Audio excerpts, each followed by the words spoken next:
ஜெய் ஸ்ரீ கிருஷ்ணா. ஆண்டாள் திருவடிகளே శరణం. 27వ పాశ్రంలోకి వచ్చేసాం. ఈరోజు పాశ్రంలో ఆండాళ్ తల్లి స్వామికి కూడారై అనేటటువంటి ఈ పాశ్రం రోజు సమర్పించినటువంటి ఆ పాయసాన్ని గురించినటువంటి ఒక మొక్కుని భగవద్ రామానుజుల వారు తీర్చితే మనం ఇప్పటికీ అనుసరిస్తూ 108 గంగాళాలతోటి స్వామికి పాయసాన్ని నివేదించి కలిపి ఆరగించి దాన్ని మనం ప్రసాదంగా స్వీకరిస్తుంటాం. ఆ ముఖ్యమైన పాశ్రంలోకి మనం వచ్చాం, చూద్దాం. కూడారై వెల్లుం சீர் கோவிந்தா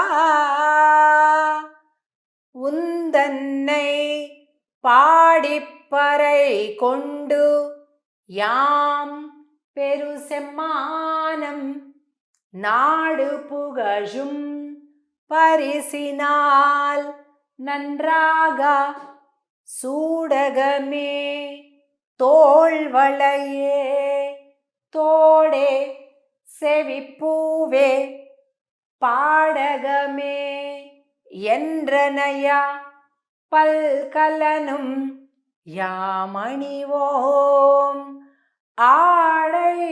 ஆடையிடுப்போம் அதன் பின்னே பால் சோறு மூட நெய் பெய்து முழங்கை வடிவாரா கூடியிருந்து குளிரிந்து ఏలోరెంబావాయ్.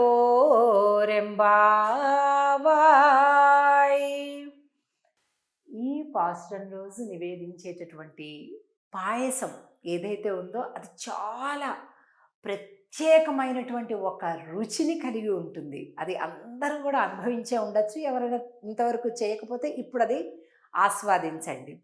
మనకి ఎలాగైతే లడ్డూ ప్రసాదం ఉంటుంది, లడ్డూ ప్రసాదం ప్రపంచంలో నువ్వు ఎక్కడ చేసినా అది వేరే రకంగా ఉంటుంది. తిరుమల లడ్డు ఒక్కటి ఇంకో రకంగా ఉంటుంది కదండి. అలాగే పాయసం అనేది నువ్వు ఏ ప్రాంతంలో ఎక్కడ ఎలా చేసినా అవన్నీ వేరే రుచి ఉంటుంది. కూడారై రోజు ఏ ఆలయంలో చేసినప్పటికీ కూడా ఈరోజు ఈ పాయసం చాలా ప్రత్యేకమైనటువంటి రుచి ఉంటుంది. ఇంకా అసలు తమిళనాడు వైష్ణవ అయ్యంగార్లు చేసినటువంటి ప్రసాదం అయితే అసలు నోటి ఒక మాటతో చెప్పలేమన్నమాట, అంత బాగుంటుంది. ఎందుకంటే ఈరోజు ప్రసాదానికి అంత రుచి, గోపికలు స్వామి అందరూ కలిపి ఒక దగ్గర కూర్చొని పాయసాన్ని స్వీకరించినటువంటి రోజనమాట. కూడారై వెల్లుం సీర్ గోవిందా. ఇది మొట్టమొదటిసారిగా తిరుప్పావైలో ఈ రోజు నుంచి మొదలుపెట్టి గోవిందా అనే పదంతో పిలుస్తుంది. గోవింద అంటే ఏంటి? గోవులను కాచేవాడా అని అర్థం. ఆ పదం చాలా ఇష్టమంట. ఆ పేరు పెట్టి పిలిస్తే స్వామికి చాలా ఇష్టం కలుగుతుందంట. ఆ పేరంటేనే ఇష్టమట. అందుకని ఇంకా దగ్గరితనం పెరిగిపోయింది. భగవంతుడు దూరం, భయం, భక్తి అదంతా వేరైపోయింది. ఇప్పుడు మనవాడైపోయాడు. పశువులను కాసుకునేవాడదా, ఆయనకిష్టం మనకిష్టం. ఆ పేరు ఫ్రెండ్లీగా ఉంటుంది. సో అలా పిలుస్తుందనమాట. నాడు పుగజం పరిసినాల్ నన్రాగా సూడగమే తోళ్వలయే తోడేసేవి పూవే. ఈ పాశ్రంలో మొట్టమొదట కూడారై అంటే కూడనటువంటి వారిని, కూడని వారిని కూడా గెలిచేటటువంటి కృష్ణ అని పిలుస్తుంది. ఎవరెవరు కూడరు అంటే భగవద్భక్తులు కూడా భగవంతుడికి కూడకుండా దూరంగా ఉండిపోతారట. అమ్మో అంత గొప్ప పరమాత్మనా అంటూ దూరంగా ఉండిపోతారట. ప్రేమ ఉంది, భయం ఉంది, కానీ దూరంగా ఉంటారు. ఇంకొంతమంది చాలా ప్రేమించేవాళ్ళు, ఇప్పుడు ఆండాళ్ తల్లిలాగా, సత్యభామలాగా చాలా ప్రేమించే వాళ్ళు కూడా దూరంగా ఉంటారట. ఎందుకో తెలుసా? ప్రణయ రోషం. ఏమిటి మనం వెళ్ళేది ఏమిటి, ఆయన దగ్గరికి ఆయనే రావాలి అంటూ వాళ్ళు కూడా దూరంగా ఉంటారట. ఇంకా కొంతమంది ద్వేషులు, శిశుపాలుడు, జరాసంధుడు, కంసుడు వీళ్ళందరూ ద్వేషంతో దూరంగా ఉంటారట. తటస్థం, స్నేహము లేదు, ద్వేషము లేదు, మామూలుగా బ్యాలెన్స్గా ఉంటూ వాళ్ళు దూరంగా ఉంటారట. ఇప్పుడు మళ్ళా మనం ఇంట్లో ఉంటామండి, ఉదాహరణ చెప్తున్నాను. మనం ఇంట్లో ఉంటాం, బయట స్వామివారి పల్లకి ఉత్సవం, రథోత్సవం ఏదో జరుగుతుంటుంది, మన ఇంటి ముందు నుంచే వెళ్తుంటుంది మన వీధిలో. బయటకు వచ్చేసి ఒకసారి స్వామిని పలకరించి నమస్కారం చెయ్యం. వాళ్ళేదో వస్తుంటారులేండి, పోతుంటారులేండి. దీన్ని తటస్థం, ఉదాసీనం. ఏమన్నా ద్వేషం ఉందా నీకు భగవంతుడి పైన? లేదు. బాగా ప్రేమ ఉందా? లేదు. ఉదాసీనత అన్నమాట, బద్ధకం. ఇలా అందరూ కూడా ఈ 4 ప్రకారాలుగా స్వామికి దూరంగా ఉంటారు. వీళ్ళ అందరినీ కూడా గెలిచేస్తాడట ఆయన. నలుగురిని తన దారికి తెచ్చుకుంటాడట. కూడారే వెల్లుం షీర్ గోవిందా అని అంటూ మాకు ఏమేం కావాలి అనేదంతా మర్మగర్భంగా చెప్తుంది ఇంకా ఆండాళ్ తల్లి. ఈ పాశ్రంలో మాలే అనేటటువంటి మొదటి పదంతో కూడా స్వామిని ఏమని అడిగింది? నీతోటి మాలధారణ కావాలి అనేది ముందు చెప్పేసేసింది. ఇక ఈ పాశ్రంలో కూడారైలో మాకు చేతులకు కంకణాలు కావాలి. పాశ్రం ఒకసారి చూడండి. యాం పెరు సమ్మానం, మాకు నీతోటి మంచి సన్మానం కావాలి. ఎలాంటిది?